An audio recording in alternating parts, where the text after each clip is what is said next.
computer. Bingo. It's recording. All right, guys. Happy Saturday. First thing I want to talk about. Not a big topic, but Optavia health coaching. There's a philosophy within the coaching business of abundance. What does that mean? Abundance. It means that there are enough people to help to go around. I'm gonna admit a couple more people here. There we go. There are enough unhealthy people to go around. Especially, I know that people get worried because there are a fair amount of health coaches now in my organization in Central Pennsylvania that there aren't enough people to go around. There are. In Heidi's town of Honesdale, there are a ton of coaches, and Heidi still carries a ton of FQV. There's enough people to go around. So the reason I'm saying this is if somebody in our organization talks to someone first, we don't go and try ever to cherry pick someone who's been talked to already. Usually the good practice is, and I know everyone wants to get more clients. The best practice is to say, hey, you did a health assessment on somebody. It's general practice to go back there. I'll still support you in any way that you might need and give you advice. But because what goes around comes around there.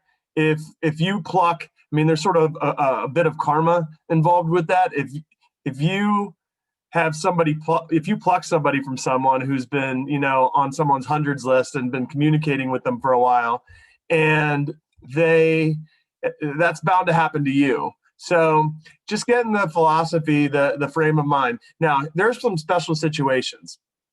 If it's somebody who's not in our organization and has had a really bad experience with a coach, ask me first, not necessarily the mentor thread, because they're going to always say no. There are some situations where you might have a bad coach outside of an organization who have done, or maybe was assigned a coach in another state that's not a part of the Howard organization. I never will do something with someone within the Howard organization. If it's another branch of Optavia coaching, I'll listen to their story and try to take it on a case-by-case basis. But in general, we don't go looking to pluck other people's potential clients people who have had health assessments with others. So, this will come back to help you in the long run. There are plenty of people out there to help, I promise. That's first thing. Second, early on, we really try to get across to you to use the mentor thread for everything Optavia. When you sign clients, when you have questions, not private conversations with your upline coach, but questions go to the mentor thread. Your frustrations, it's always good, just like when you're a client, to reach out to your coach. If you're frustrated in your business or you don't know what to do, you feel like you're stuck, the mentor thread is where you go, because it's just like with a client. If you are struggling, if you pull away from your help, bad things happen, right? If your client's pulling away from you, you could sense bad things are happening. So you got to run towards the help, not away. Always go to your mentor thread. Okay. That being said, I want to empower you to learn how to problem solve and how to first, before you put stuff in the mentor thread, if it's a problem or a question you potentially could answer by going to Optavia Connect and looking in the resources or in Trello, like, I don't know anything about the 4 and 2 plan, well, there's a document in Trello that you could read. Rather than making Lori Warner or Lori Vanderveer, type out a paragraph for you while they're at work, go to Trello or document download and read it yourself. You understand what I mean? It's not a matter of them being lazy. It's a matter that all of our time is valuable. And if you can answer a question for yourself by looking it up, you're saving everybody time. Now, when you get to it's not a matter of that they mind doing that, but eventually you're going to be in the position that they are. And you're going to have coaches who you want to empower to be able to solve some of the problems. Now, some questions do not have answers that you can answer, and they are the perfect people who can answer them for you. But just try to distinguish between the two. Can I solve this one myself, or is it something for the mentor thread? Okay, there's still stuff. I've been refereeing basketball for 18 years. There are still things that happen in games. I'm like, what the F just happened? And then I need to look it up in the book or ask another official. So there are still things within the program that I need to go to my mentor there. And I'm like, what do I do here? And it wasn't something that I could look up first. And a lot of times they have the answers for me. So that's my little thing on mentor thread or not. All right. Now here's the oops, I have a couple people still coming in. Okay, there we go. All right, there we go. Couple more folks. All right. Now, the gist of this meeting. There are four. We got to put people on mute here. There we go. There are 4 skills in Optavia Health Coaching. Okay, 4 skills. Some people think it's luck or it's just personality that this business is built upon. It's built upon skill. I didn't buy into that at first. There are 4 skills. It's very, very simple. Learn how to acquire coaches. Learn how to acquire clients. Learn how to support your clients well. 2, learn how to acquire coaches. Learn how to support your coaches and teach them the duplicative process that we have here. 4 skills. I would say that I am very skilled now at the first 3. I'm still working on the 4th with you right now. That is my skill that I am honing right now. The other 3 I've worked on and honed in the last year, and I'm pretty good at them. Okay? Yeah, I'm pretty good at them. They are skills. It is not luck. It is hard work, but it is all doable. Okay, so let's talk about a little bit about one thing I want to talk about with acquiring clients. Okay, because a lot of you are new coaches. I want to talk about conversations. And I know they did, if you listen to the boot camps, you learned about conversations last week. And the guy did an awesome job talking about starting conversations. This was probably in acquiring clients, the thing that I felt most uncomfortable with at first. Just getting on Messenger and talking to people. Now, I don't do that without 2 to 4 weeks of making comments on those people's Facebook pages. That way they see me showing up and commenting on their stuff. So it's not as weird when I say, hey, how you doing? I haven't talked to you in a while. What's going on? And you never do that with the intention of bringing up Optavia. You do that with the intention of eventually them bringing up Optavia. You are not worrying about them bringing it up. They will eventually. I promise. Okay? Sometimes when they start the conversation, when you start a conversation, I had over the holidays where I just said hello. And before they said hello back, they say, I want to know what you're doing. So here's some tips in starting conversations. Birthdays. I know I've said this before, but there's some new people. Birthdays. No longer do birthday celebrations and wishes on people's Facebook walls. Okay? No longer on their wall. Now in Messenger. That starts a very comfortable conversation, a very normal conversation. Okay? And they may ask you about things, they may not, but you are establishing a relationship with them. Okay? Sometimes it needs to be nurtured for a little while before they get to that point. They have to watch you. Is this really going to work? Is he or she really going to stick with it? But birthday wishes in Messenger. Secondly, you see that, go back and look at the post that I put out last week about the new year and wanting to spread positivity. Okay, I did this a little bit before Christmas too. I gave myself a pass to start those conversations in Messenger. Okay? If people saw my post, people who are following me saw my post, they're not going to think it's weird when I go into Messenger and pay them a compliment and ask them how they're doing. They're not thinking, oh, Ryan has an ulterior motive. If you are genuine and not looking to bring up a conversation about Optavia, they will ask you eventually. Maybe not the first time, maybe not the second, could take a couple months. But then people will start showing up and said, I'm ready now. So that's just a few like tidbits for your day. Conversations are necessary to find a comfort level with.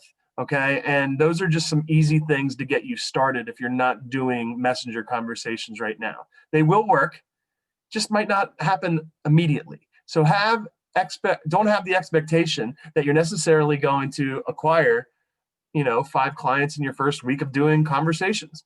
They say to aim for the no. Okay. You should have more people not respond to you and you not get your feelings hurt about it than people who actually do respond. The people who do respond to you, you put on your hundreds list. The people who do respond to your messages, you put on your hundreds list. You take your worry and your personal, being offended potentially by people not responding to you out of the equation. Remove yourself from the outcome. Remove yourself from the outcome. Remember that if you watched the boot camp last week, the whole idea of the 50-cent piece, the coin being flipped. Okay, you flip the coin enough, you're going to land on heads eventually so many times. Okay, eventually you're going to get those hits. Okay, that's how you do it. There are people out there waiting to be comfortable to bring up this gift. Okay, so that's my tidbit on for skill 1 of client acquisition, and that's where most of us are. Secondly, I want to talk quickly about acquiring coaches. Some of you are to the point now where you have 5 or more clients. If you're in that boat, they say that 1 out of 5 clients are potential coaches. And you are looking for people who are willingly interacting on the Taking Back My Life page. That is the first, obvious tell that someone might be a health coach. And when I first started offering coaching to people, I was hesitant about it because people are going to see right through me. They think this is a pyramid scheme, this and that. It's not. It's about people's personal health. You are coaching, and partly because you see an opportunity, but it is the best thing for your health. Best thing. And by you not offering it to them, you are robbing them of an opportunity to maximize their health and potentially have their feelings paid for, or potentially, do bigger things like I am, and like the Moyers have done in 3 months. Okay? I mean, big things are happening and the potential is real. Okay? By not bringing it up, you are doing a disservice to them. You need to get over yourself and not worry about them and what they're thinking of why you're offering this to them. It is a gift. It is a real opportunity. And at the very least, it'll help you maximize your own personal health journey because it holds you accountable to a higher standard.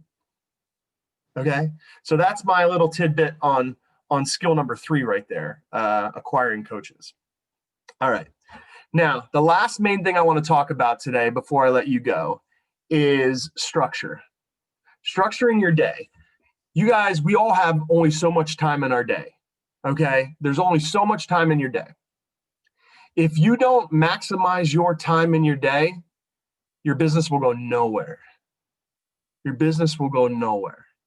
Okay, I'm not here to whine or pat myself on the back, but I'll tell you, I have a very, very busy life with 2 teenage kids, with, teaching during COVID, with a huge business, with Optavia now. But so it's important that I structure my day as well as I can. Okay. The thing that I did in December is I came up with a distinctive morning routine and evening routine where I got things done every day that were non-negotiable. Non-negotiable. You can't always control what happens in the middle, but you can control the bookends, the beginning and the end, and make structure to it. This is when I'm doing this. This is when I'm doing this. So what I want to do, I want to take you through my normal day and how I structure my day. Now, I'm not saying that my way is the best, but it is the way that I keep my business going, my business growing, and I meet all my other responsibilities as a father, a husband, a teacher, all my hats that I wear. Today, Yankees hat. So here we go. I wake up at, now everyone has different waking times. I wake up at 6 a.m. every day. I used to wake up at 7 because I was able to get to school by 7:50, waking up at 7, and I maximized my sleep. Part of the reason I did that is because I stayed up way too freaking late every night. Okay, way too late. So I started waking up, made it a habit to wake up at 6. And I might eventually turn that back to 5:30, but right now I thought that was too big of a jump for me. So 6 o'clock, I get out of bed. Okay, I go downstairs. I get a big glass of water. Okay, go over to my recliner, usually still in my bedtime clothes. Put an Afghan on me on my recliner, and I do all my morning texting. Text all my clients who are in the first week. You know, the people who have their weigh-in days, et cetera, et cetera. People who are pre-programmed text, get that done. Depending on the day, that takes me 15 minutes to a half hour. Mondays are usually the longest because people start on Mondays. A lot of people do. So I do, that takes me a little while. Then if I'm doing a power post, I get that done then. And then I get about a half hour of commenting. And I do about 15 minutes of comments and likes. And then I try to start 5 to 10 conversations. Then 7 o'clock rolls around. Then I got to get the kids up. I take my shower. I pack my bag for school. I get ready to go. And I'm out the door by 7:40. I go to school. Some days during my lunchtime, I have a half hour lunch. Some days I have to schedule like kickoff calls or, a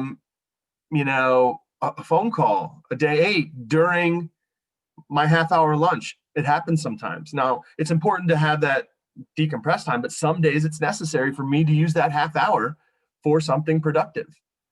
Okay, it's necessary. It's just necessary, or else my day's not going to work. Then I come after school, usually get home around 3:45. I'm not coaching now. So if by chance my kids have games, or my son's only playing basketball now, so their games are at 4:30, I could get about a half hour to 45 minutes of Optavia work done in that time. I try to get most of my schoolwork responsibility done in school, so then I don't have to worry about that at home. Then in the evening, it's just based on my day. What calls do I have? Do I have, day 1, 2, 3, or 4 calls? Do I have a day 8 call? During the week, I don't do client check-ins. You guys should know I do mine on the weekends. So the weekly, daily calls I take care of then. And I also take time. Sometimes I have to contact coaches. Then when when I'm sitting down watching some TV at night with my family, because that's family decompress time, I'm multitasking and starting or responding to conversations that I started earlier in the day. Now, I can't do Facebook stuff at school, so I don't. So I concentrate on school when I'm at school because I don't want to get in trouble, okay, for doing that. I'm mindful of that. So, at home, that's when I do that. Okay, over in December, I started a bedtime routine. One of the things I realized, I was burning the candle at both ends, so I had to go to bed earlier. I used to stay up working on Optavia till like 1 a.m. and then waking up at 7. Well, there was a better way. So I started going to my bedroom on I guess Sunday through Thursday at the very least, because those are the school nights, by 10 o'clock, in bed by 10. Now, you might have an earlier bedtime, whatever yours, but this is just me. I have a bedtime routine between 10 and 11. One thing, I don't drink anything an hour before I go to bed. So I don't drink anything after 9. And I try to have everything eaten, with the exception of a fueling maybe, before 9. And then when I'm in bed, I do 4 stories a night.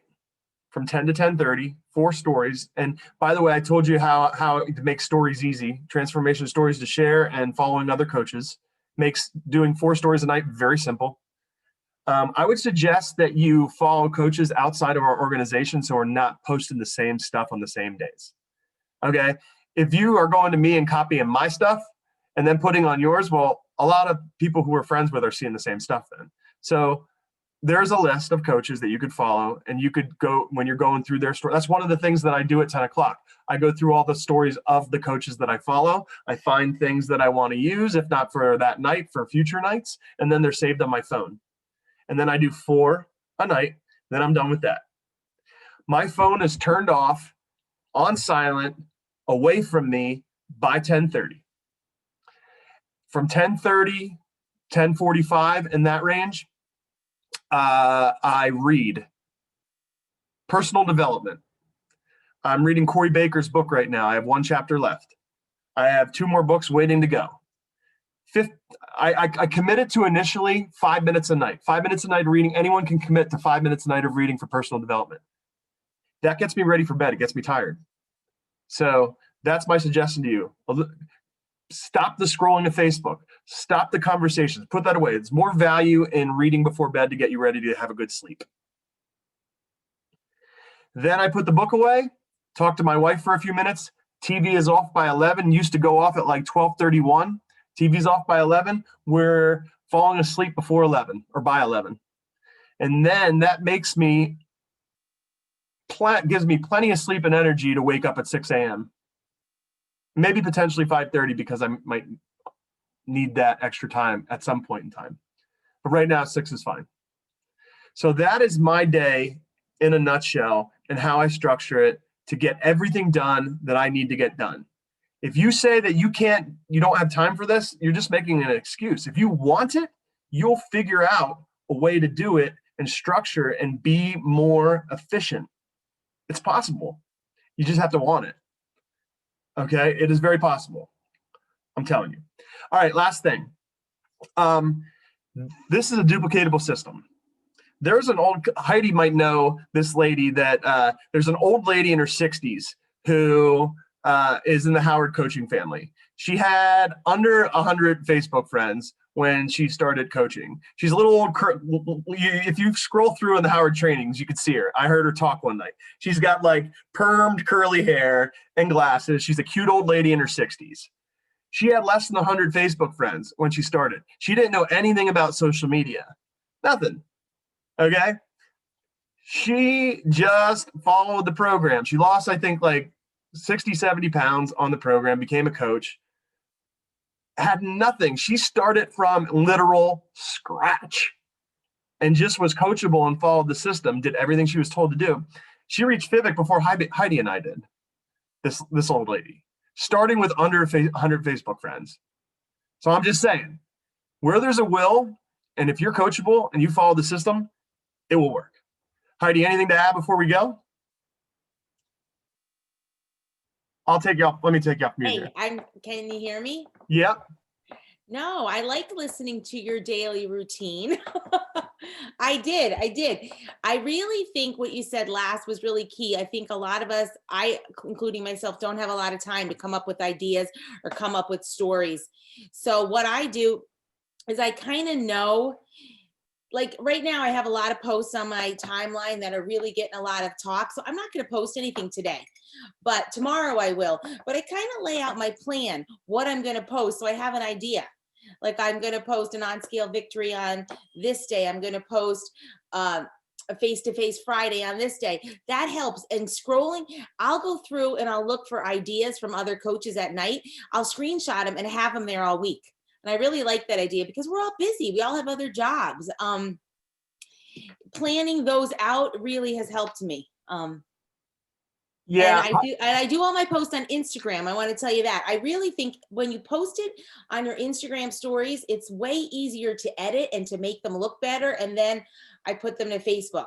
That way you have 2 groups.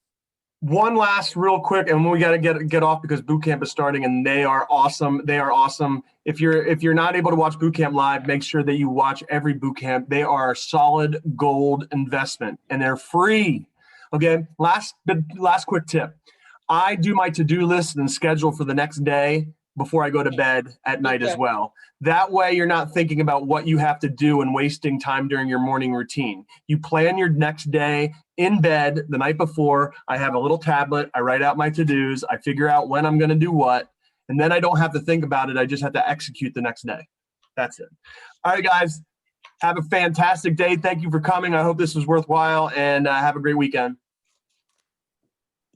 Bye. Yeah. See you, Rye. Yeah. Good job. I did my call while I was on there, but I did. Hey, I actually did a giveaway this week. I gave away a water bottle. Oh, yeah. I'm pulling the winner now. Yeah.